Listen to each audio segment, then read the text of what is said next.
I work as a crime scene investigator, and let me tell you, it's not as fun or as easy as the media portray.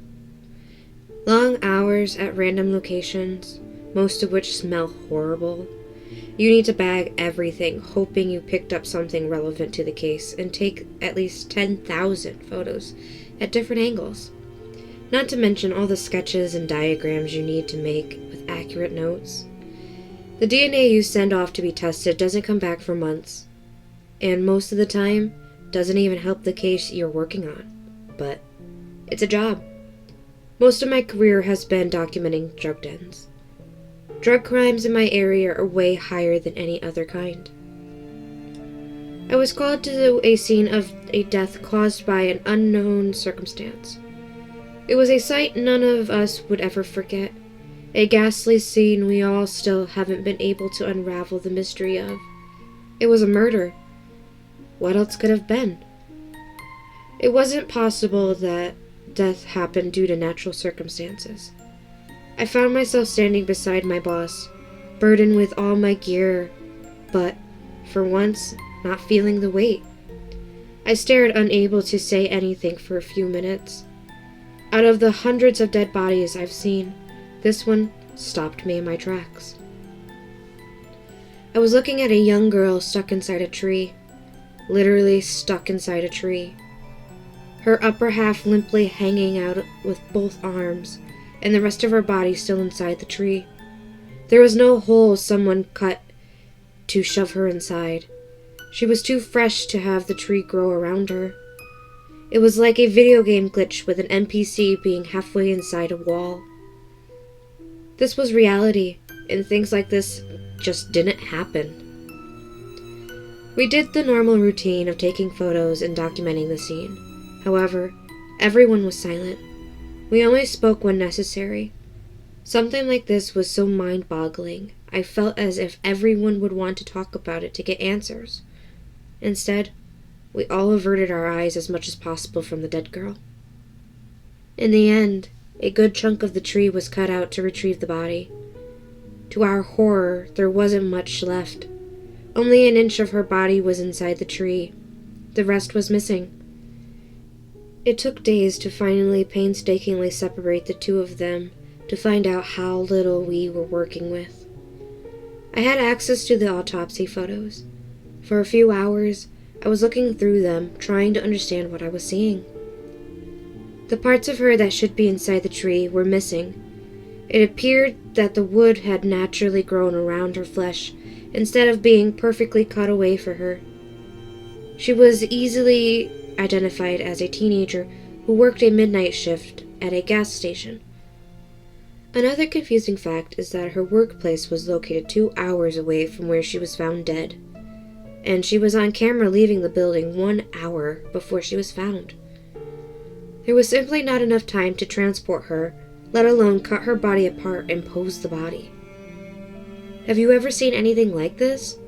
my boss asked, as I was in the station looking over the photos. I really shouldn't be looking at them as often as I did. There wasn't much else to learn from just staring at the photos. My boss crossed himself when he looked down at the photos, even though it had been 10 years since he'd been inside a church. I shook my head. On my time off, I'd be looking up strange deaths online to find nothing like this. Nothing real.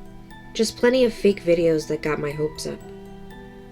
An even stranger part of this case was how this was the first time someone asked me anything about it. I was the one pressing others to answer and asking for photos to study. The office felt so silent and somber. Everyone worked away in hushed tones. I understood that such a terrible thing was enough to unnerve us all, but everyone working on the case acted as if they were ignoring it. Some leads were being followed up, but anytime something related to solving what the hell happened to this girl, people became pale and quiet. My boss accepted my head shake as an answer. He gave the photos one last look and left me standing in the break room.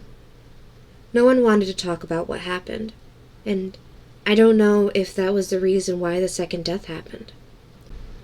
The second strange death call ended up being for a body inside a building. The deceased was an elementary school teacher. He was loved by everyone and not a soul had any reason to want him dead. He left behind 2 children and a loving wife. The problem was, he lived in the next state over. His wife refused to believe it was him until she came down to look at the body. He was asleep next to her. Then, in the morning, hundreds of miles away, stuck inside a parking garage ceiling with parts of him missing. The station worked double time following up on any lead. Every available man stayed late at the station, or on the move, grasping at any kind of straw possible. Finally, some test results came back. When they landed on our boss's desk, none of us believed it. The lab tested parts of the tree to see if there was anything inside the wood, like glue, that may have helped keep the poor girl in place. The results came back as human DNA perfectly mixed with the tree. I noticed the wood looked a bit darker, but how the hell did the DNA get there? Did the blood seep in and stain it somehow? Because of the results, more pieces of the tree were cut out to be tested. They kept finding human DNA mixed into the wood, far too deep for just blood getting slightly absorbed. The traces finally ended, and we added how much of the tree had been contaminated. With some effort and math, the lab determined the DNA mixed with the tree was equal to the same amount missing from the girl. They then tested the cement of the car garage, finding the same results. Again, no one could even begin to offer up theories on how this was possible. It was as if somehow these bodies became a part of the material they were found inside. We were just getting over the shock when the worst happened. Another body had been found, all twisted up like a pretzel inside and outside of the front of the car. My boss wasn't on the scene, but I knew he wouldn't be. The victim had been identified by him after all. It was his car and his niece. I've met Becky a few times. I didn't know if I would be able to document the scene if I knew the victim. But I found it like any other job simply because my mind refused to believe this was the same bright and lively girl that attended some Christmas parties. She played piano, and my boss was always bragging about her. He loved her like a daughter. He and his wife wouldn't have children, so they spoiled Becky as often as they could. And yet, he walked out of his house to get to work and saw her face half clipped into the front of his car. I don't know how he would ever be able to get over the grief. A neighboring department took over the case due to how many officers simply could not bring themselves to go to the scene. A floor of support came to the family, and still, not a single person spoke about the details. They all just shook their heads with haunted looks on their faces, muttering how tragic a young life had been cut short. I felt determined before to solve this case, but now I wanted nothing more but to figure out the reason behind what was happening. I decided to take copies of the report home. Every waking hour outside of my normal duties became dedicated to this case without any progress. On my days off, I found myself at home staring at the information I already knew, completely forgetting to eat. No matter if I looked at it from every angle, nothing made sense. There was no method anyone could use to arrange the bodies in the places they were found in. Even if there was, to do so in such a short amount of time was another thing making these cases impossible. I wasn't ever going to solve this on my own. I needed more eyes on these cases. No one would believe me if they were real, though. I was staring up at the ceiling, thinking in circles, when I heard my doorbell. I sat up looking down the hallway, heart suddenly pounding. No one should be at my door. If I was needed at work, they would just call me. A feeling of dread overtook me when the doorbell rang again. Grabbing my phone in case I needed to call for help, I slowly made my way toward the door. The front door had a frosted window that didn't let me see who was waiting well enough to know if I was in danger or not. I opened the door only a crack to try to see who might be outside. "I'm not buying anything," I said, trying to be stern, but my voice was shaking. 2 people stood on my doorstep. One man built like a club bouncer wearing a suit that was far too small for him, most of his face behind a set of sunglasses. Overall, he looked displeased with the world. The second man was tall but thin. His suit fitted him much better. "We're not selling anything. May we come in and talk?" The smaller man asked as he ducked down and brought his face closer to the opening. The action made me step back a little. He had a calm smile and a soft voice that could put anyone at ease. That worried me. There was something too nice about his manners, as if he tried just a little too hard to be pleasant. "No, I don't think you can come inside." I closed the door right away, but he already had slipped a foot in to stop me from shutting it. He then got closer as if he wanted to tell me a secret. "It's really best for you if we came in to speak about these cases of yours," the stranger said in a low voice. Our eyes met, and a chill went down my spine. They both had a menacing air about them under all that fake kindness. The fact that they knew about the cases and were wearing suits made me think they were of a higher pay grade than myself, FBI or something like that. I really hoped they were the feds taking over the case and just dropping by to make sure I stay silent. If I was stupid enough to talk to the wrong person about these cases, I could tip off the killer. And they didn't know if I was a talker or not. It was a valid theory about who they were, but it all felt wrong. Official agents would have introduced themselves and shown me badges. They had done neither. Letting them inside was a very bad idea, but I felt as if I would get some answers from them regardless of the danger. I relaxed my grip. I opened the door, and the first man came inside. The second needed to duck down to fit through the frame. I led them to the living room, and the thinner one flopped down on the couch, placing one leg over his knee. He looked far too relaxed. The bigger one just stood behind the couch, staring. I sat down in my comfy chair I recently found on the side of the road. I noticed the thinner one had cream-colored hair, the same shade as my couch. I'd never seen that shade on someone before. He seemed like the type of guy that companies send to put forth a good first impression. Soft brown eyes could charm anyone, but I just didn't trust them. "I suppose we should make some introductions, Mr. Garcia. We know your name and occupation, but you don't know ours. I go by Jackalope, and my friend over here goes by Nessie. Unfortunately, we can't tell you who we work for or what we do." He started to gesture a thumb over at the silent man. "Jackalope? Is that like a code or something?" I asked, eyebrows raised. "Secret agents have code names. Do we look like secret agents to you?" Jackalope asked, leaning in conspiracially. I felt like he was teasing me. "What else should I think?" I replied, annoyed. He gave his hand a wave and leaned back. At first, I thought he was digging around in his pockets for some cigarettes, but he pulled out a large round sucker. I waited for him to slowly unwrap it. Once it was in his mouth and his hands in his pockets, he carried on. Getting down to the reason why we're here. We work for a company that has an interest in these kinds of cases. We studied them before.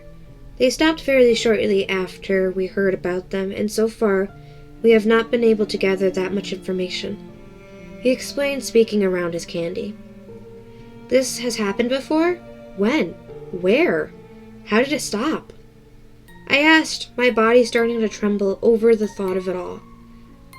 These unnatural deaths just happened somewhere else, and they could be stopped? I just needed to know the reason why they started in the first place. "I can't outright tell you, but I can give you some hints. We have a working theory on why they stopped. So, hint number 1. What is the strangest aspect of these cases?" He pointed a finger at me while his partner remained silent, watching us. It was clear the strangest aspect was the mixture of the DNA and the body's placement. That didn't explain why they stopped. If someone or something could put them inside a solid object, they would keep going. No.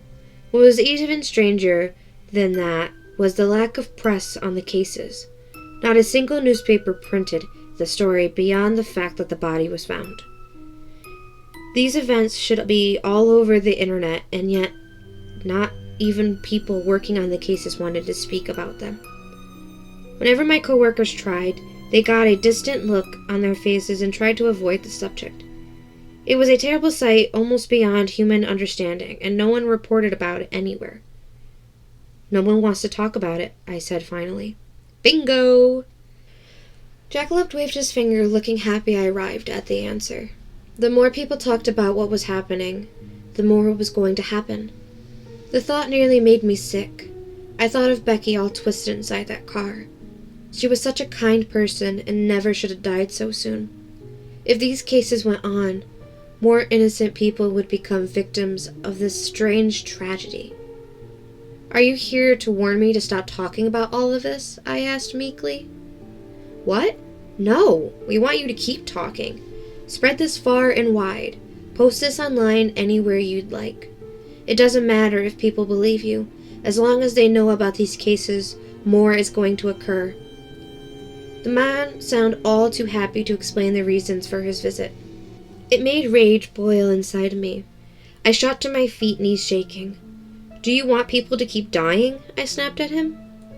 Giving me another kind smile, he waved both his hands to motion me to sit back down.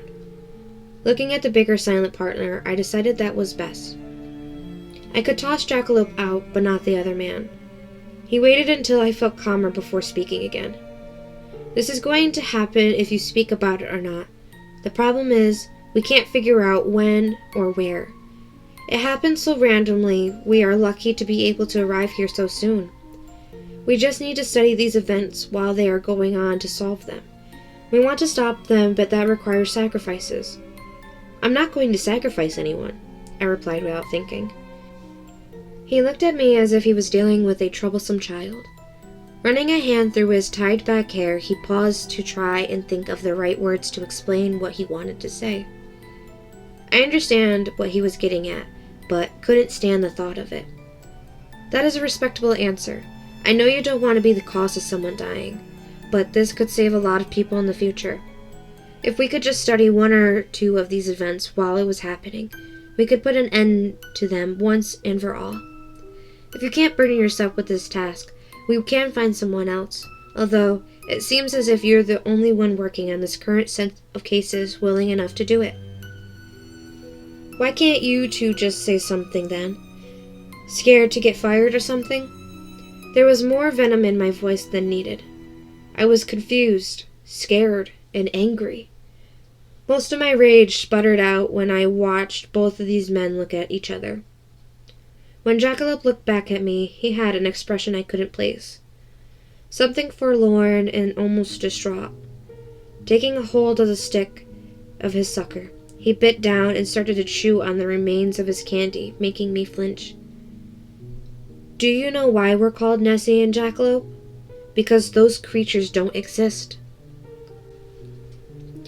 I felt a chill go through me as cold brown eyes stared me down. I knew now there was something much more going on than I originally thought. These men may be working for something way bigger than any government, and for a small moment, I didn't think either of them was human. When the air between us settled, Jackalope placed both hands on his knees to start to get up from the couch. "Well, it's been nice chatting with you. You have a nice and comfy couch." Standing up, he looked at the other man and gave a silent sign for him to start walking toward the door. "It's just a ratty old couch," I said, feeling as if I should correct him on something. Sometimes it's a special thing to become old, and to be able to own older items. He replied with a smile. He was strange. I was scared of what he represented, but, in a way, I didn't dislike him. He did his job very well by winning people over with his nature. I walked him to the door, his partner already outside. "You don't need to do this if you find it too difficult. No one would blame you, so don't worry about it. We'll find the answers at some point," Jackalope said, pausing at the door. He rustled in his suit pocket and took out another sucker, but instead of eating it, he held it out for me to take. He then suddenly leaned in very close, and I was positive he was going to unveil some secret knowledge of the case he didn't want his partner outside overhearing. "Do you know where to buy the cream flavors of this brand of lollipop?" "I've been looking all over," he asked in a low voice. I brought my hand up to my mouth to turn a small laugh into a cough, hoping he didn't notice. Taking the candy offered, I found this man stupid but endearing in a strange way. "I've seen them at the dollar store," I told him, and his face lit up.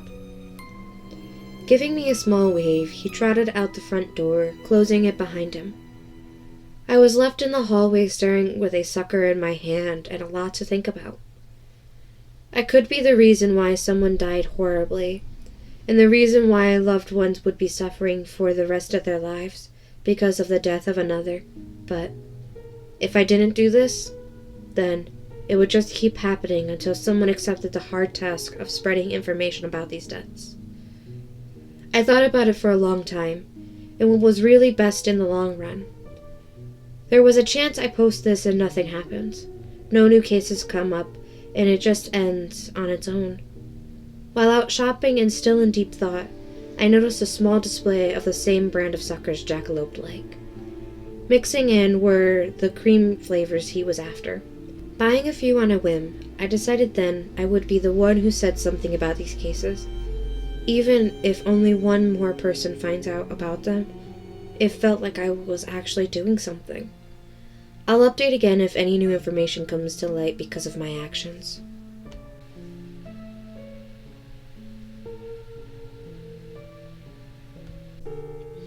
Hello everyone. Thank you for watching my video. If you like it, please like and subscribe. You can post any stories you have to my Reddit forum or email them to me. You can find links to both in the description. A special thank you for the author of this story. I hope everyone enjoyed it as much as I did. Have a great day, and stay spooky.